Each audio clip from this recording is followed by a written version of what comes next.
Hello, everybody.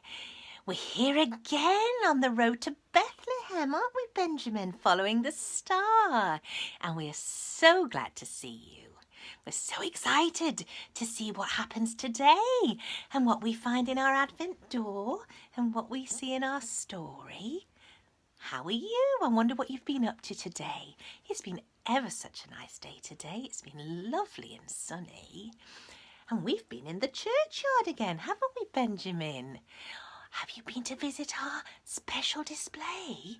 Have you found the Christmas tree with the stars to hang on it? Oh, I hope you can go and have a look. You can enjoy hanging a star on as a lovely symbol of hope to encourage everybody. And you can take a little candle home as a symbol of light.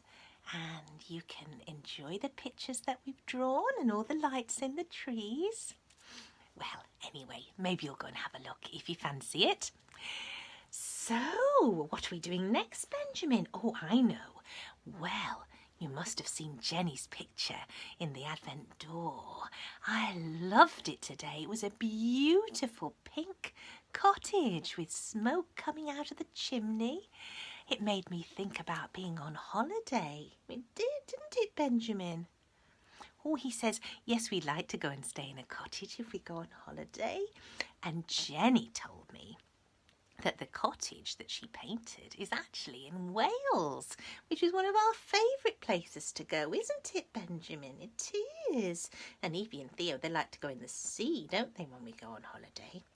I bet it's a bit chilly in the sea just now, though. Well, it must be Advent door time, so shall we press on and have a look, Benjamin? Now, haven't we been following the star for a long way now? And look at our tree.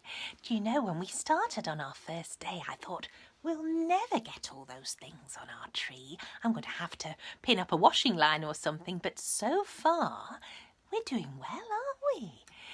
We've had all sorts of lovely things and they're all up there. And just yesterday we had a crown, didn't we? A crown worn by a king with no shoes and a torn robe, and he was on his way looking for the king who had been born in Bethlehem because he wanted to give him his crown. Oh, that was really special. So today, let's have a look, shall we?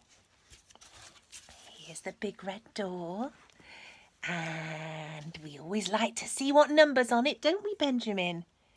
Well, he says that he thinks it's getting harder every day because the number's getting bigger and it's harder and harder to count. So shall we give you a little clue? So it's another number with two numbers in it. A number 1 and number 7, that's right. So all together, what does that make when you put them together? Benjamin says he's sure you can do it. And if it's tricky, you can ask your mummies or daddies if they're there. What do you think? That's right, it's number 17. Because it's the 17th day of our journey to Bethlehem and it's the 17th of December. And we're getting nearer and nearer to Christmas Day. In just 1 week, it'll be Christmas Eve, won't it? Oh, that's my favourite time. It is. We always put cookies out for Father Christmas, don't we? Right, let's have a look inside. Oh, now then, that's very interesting. Look at that. I don't immediately know what it is. Do you, Benjamin? No, he says he's not sure, although it looks quite sparkly because there are little light bits pinging off it. Shall we take it off and have a proper look? There we go. Now, let's see if we can work out what it is. Because sometimes things look big on a picture and actually they're very small. And sometimes they look small on the picture when actually they're very big. But what have we got here? Now, oh, Benjamin says it's a lovely colour. It's one of his favourites. Can you tell me what colour it is? Yes, it's red, isn't it? And it seems to be cut into a very special shape, doesn't it? Oh, Benjamin says it reminds him of a big ring that somebody might wear on their finger. Like I've got a little stone there. It's an amethyst, and then on this side I've got a very little diamond. But just does remind me of those, only looks big on here, doesn't it? And Benjamin says, well, look, it must be shining the light off it because there are all these, there are all these little sparkles coming off it, aren't there? What Benjamin says, it reminds him too of those blue things that were in the crown yesterday. What do you think it is then, boys and girls? Benjamin wonders if it's a jewel or a precious stone. I think he might be right, do you? I think we should have a look in the story and see who has got a jewel like this.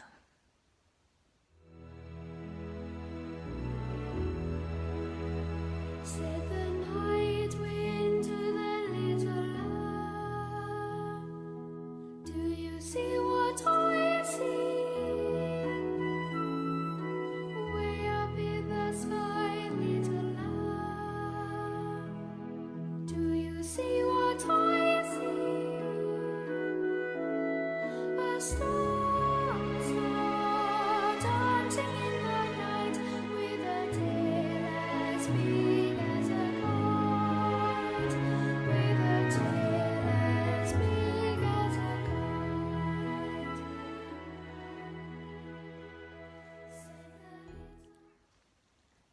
Oh, Benjamin's reminding me, look, we want to say hello to little lamb, because they're becoming best friends, aren't you, you two? Ooh, having a little peep. Little lamb's so soft and strokeable, and she's very shy, so she just likes to sit down while we're telling the story. Oh, she's been following the star a lot of our way, hasn't she?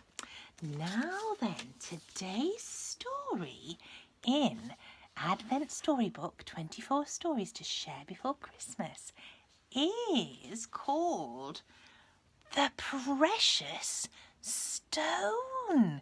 So we were right, weren't we, Benjamin? I wonder if you can see it in the picture.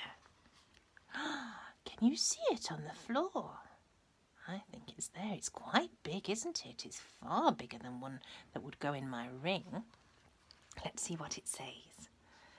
On December the 17th, Benjamin opened the next door and uncovered a precious stone. Early in the morning, the little lamb and the little bear met a man who sat staring at a bright red stone. Might have been a ruby. What are you doing? Asked the little bear. I'm thinking, said the man. For many years I've been thinking. What about? Asked the little bear. And it's beautiful where they are, isn't it? Look, there's a lovely moon in the sky and a lovely tree with drooping branches, and you can see what looks like a river or a lake or the sea behind them. I would like to be there for my holidays. Now, I would like to ask you a question, little bear, said the man. I will give you this precious stone if you can tell me where God lives. What a question. He must have been thinking about that for a long time. The little bear said nothing for a while. Then he said quietly, I will give you this precious rose bush that he's still carrying, look. If you can tell me where God does not live.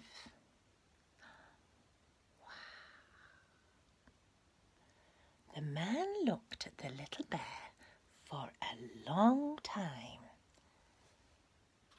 "Little bear," he finally said, "you are very wise. Where are you headed?" "To Bethlehem, where a new king is to be born," answered the bear. "Oh, I wish I could go too," said the man, "but one of my legs is far too weak." With effort he stood up and limped for a few steps. "Here," said the little bear, "this cane is for you. Just follow the star. You'll make it, I'm sure." And look, there's the star in the sky, and the eagle's still there. Look, every day that eagle's been there. Oh, do you think he'll make it to Bethlehem using Benjamin's cane that he picked up after the lovely lady disappeared when she'd fed them? That's just right, isn't it, giving him a cane? Just what he needs. Benjamin sighed happily, and Mother Bear patted him gently. The little bear was very wise, she said. God does live everywhere. Isn't that amazing?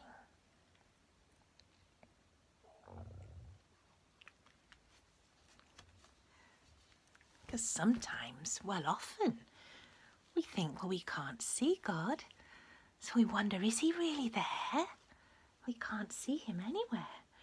But he isn't just somewhere. He's everywhere, isn't he, Benjamin? He's in the trees, and he's in the animals, and the sea, and the sky. He's in the sofa that's over there when we snuggle up at night. And he's in your eyes, Benjamin. And he's in you at home that's watching with us. And he's in me. He's in all of us, isn't he? And isn't that amazing? That God, who is so magnificent and so powerful, can be inside us all. Oh, that's almost too much to take in, isn't it? But it does mean that wherever we are, whatever we're going through, whether it be happy or sad or frightening, he's there. He's there to keep us company, and he's there to help us and keep us going, isn't he? I was thinking, Benjamin, also. I was thinking about that precious stone. I was thinking about the word precious and wondering, what's precious to you? What do you have that's precious? It might be a special toy, or it might be your teddy, or it might be, I suppose it might be money or something like that. Or could it be something, maybe it isn't worth very much money-wise, but it's something that you could never, ever replace, and that means so much to you, like your mummies and daddies, or just somebody special in your life. Precious is a very, very special word, isn't it, Benjamin? Well, we've got a long way today, haven't we? We've got a lot further along our journey. And all these people and all these things are still with us in our hearts, aren't they? And we're really enjoying them. And let me just show you. I said I had 2 nativity sets. And this one is the one from Peru. And look, yesterday we saw the kings. And today there's a shepherd with his little lamb. And there is a cow, and I think that's a donkey. And I think we're going to meet those later on our journey. And if you have one of these sets at home, you can get it ready, can't you, for our Christmas Eve service, because it's going to be such fun. That's just 1 week today. Right then, Benjamin. I think you should go and get some rest now, because you've had a very busy day, haven't you? And you can do the same, can't you, boys and girls? Have a lovely sleep tonight and come back and join us tomorrow on the next part of our journey along the little road to Bethlehem following the star. Bye for now. Across the